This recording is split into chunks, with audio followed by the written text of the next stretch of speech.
ফজরের নামাজের পরে একটি দোয়া 3 বার পড়ুন, 4টি বড় বড় রোগ থেকে আল্লাহ আপনাকে হেফাজত করবেন। এটা নবীজি সাল্লাল্লাহু আলাইহি ওয়াসাল্লাম নিজে জানিয়ে দিয়েছেন। তাবরানী শরীফের ভিতরে এসেছে এবং মুসনাদে আহমদ ইবনে হাম্বলের ভিতরে হাদিসটি এসেছে। নবীজি সাল্লাল্লাহু আলাইহি ওয়াসাল্লাম চমৎকার একটি দোয়ার কথা বলেছেন যে বড় বড় 4টি রোগ থেকে আল্লাহ হেফাজত করবেন। তার ভিতরে 1 নাম্বার হচ্ছে আপনার ব্রেন নষ্ট হবে না, ইন্টেলেকচুয়াল পাওয়ার। অনেকের দেখবেন মেধা শক্তি কম, এই মেধা শক্তি কমে যাবে না, তার ব্রেন নষ্ট হবে না, পাগল হবে না, পাগলামি মাতলামি ভাব তার ভিতরে আসবে না। সুতরাং এই দোয়াটা অবশ্যই পড়া দরকার। দ্বিতীয় নাম্বার হচ্ছে তার চেহারা নষ্ট হবে না। এবং ফজরের নামাজের সাথে আল্লাহ পাক রব্বুল আলামিন কিন্তু চেহারার একটা বিষয় রেখেছেন। যারা ফজরের নামাজ পড়বে দেখবেন তাদের চেহারার ভিতরে একটা উজ্জ্বলতা ভাব আসে, তাদের চেহারার ভিতরে নূর চমকায়। এই জন্য আমরা অনেকেই ফজরের নামাজ যারা পড়বে তাদের ভিতরে দেখবেন এই নূরটা থাকে। যারা ফজরের নামাজ পড়ে না তাদের ভিতরে নূরও থাকে না এবং তারা মুনাফিকদের খাতায় নামটাকে লিখিয়ে নেন। এজন্য ফজরের নামাজ পড়ার চেষ্টা করবেন। মুনাফিকরা নবীজি সাল্লাল্লাহু আলাইহি ওয়াসাল্লামের জামানায় ফজর এবং এশার নামাজ পড়তো না। সুতরাং মুনাফিকদের আলামতই হচ্ছে ফজর এবং এশারের নামাজ না পড়া। ফজরের নামাজ পড়বেন, এই সময়টার ওয়েদার আবহাওয়াটা গায়ে লাগাবেন, রোগ প্রতিরোধ ক্ষমতা বাড়বে। এই জন্য ডক্টররা যারা আছে তারা দেখবেন তারা বলে যে সকালবেলা হাঁটবেন। তো অনেক রোগী আছে সকালবেলা হাঁটতে বের হয় কিন্তু ফজরের নামাজ পড়ে না। ফজরের নামাজ পড়বেন, নামাজের ভিতরে সওয়াবও আছে, মর্যাদাও আছে, গুনাহ মাফও আছে, সাথে সাথে শরীরের একটা ব্যায়ামও হয়ে যায়। নামাজের মতো এরকম ব্যায়াম আর শরীরে নাই।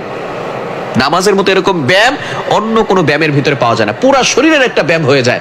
দাঁড়াবেন, রুকু করবেন, রুকু থেকে দাঁড়াবেন, সেজদা যাবেন, বসবেন, পুরা শরীরের একটা ব্যায়াম হয়ে যায়। সুতরাং দ্বিতীয় নাম্বার হচ্ছে আপনার চেহারা নষ্ট হবে না যদি আপনি ফজরের নামাজের পরে এই দোয়াটা পড়তে পারেন। এবং 3 নাম্বার হচ্ছে আপনার চোখের জ্যোতি কমবে না, চোখের জ্যোতি ঠিক থাকবে এবং চামড়া নষ্ট হয়ে যাবে না। এবং 4 নাম্বার হচ্ছে শরীর অবশ হয়ে যায় অনেক সময়, এই শরীরে দুর্বলতা থাকবে না, শরীর ফিটফাট থাকবে। আল্লাহ পাক রব্বুল আলামিন শরীরের ভিতরে বরকত দান করবেন। এজন্য ফজরের নামাজের পরে এই দোয়াটা পড়ার চেষ্টা করবেন। বিসমিল্লাহিল আযীম ওয়া বিহামদি লা হাওলা ওয়ালা কুওয়াতা ইল্লা বিল্লাহ। এই ছোট্ট একটা দোয়া, পরিচিত বাক্যগুলো, বিসমিল্লাহিল আযীম ওয়া বিহামদি লা হাওলা ওয়ালা কুওয়াতা ইল্লা বিল্লাহ। এটা মাত্র 3 বার পড়বেন। আল্লাহ পাক রব্বুল আলামিন বড় বড় রোগ থেকে আপনাকে হেফাজত করবেন। আপনি যখন আল্লাহর নামে শুরু করছেন দিনটা, নামাজ পড়লেন, আল্লাহর ইবাদত করলেন, আর ফজরের নামাজ যারা পড়ে নবীজি সাল্লাল্লাহু আলাইহি সাল্লাম জানিয়ে দিয়েছেন তারা আল্লাহর জিম্মায় চলে যায়। বলেন সুবহানাল্লাহ।